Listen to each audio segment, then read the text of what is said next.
जी, पहले हमने प्रैक्टिस की थी अलिफ़ की। तो अलिफ़ का बनाने का तरीक़ाकार ये था, जब हम कलम से यूज़ करते हैं। लेकिन फ़िल वक्त मैं आपको सिंपली बताता हूँ अलिफ़ कैसे बनता है। यहाँ से ऐसे करना, लेफ़्ट साइड पर कट लगाना, फिर बिल्कुल सीधा, फिर ऊपर से बिल्कुल लेकर आना सीधा, फिर जितना ये हिस्सा बनाया इतना ये हिस्सा बनाओ, यहाँ से ऐसे, ये अलिफ़ बन गया।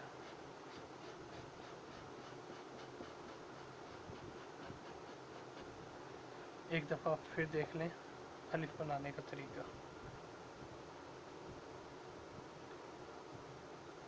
यहाँ से ऐसे, यहाँ से बिल्कुल सीधा, फिर ऊपर से बिल्कुल सीधा, फिर यहाँ से फिर कट।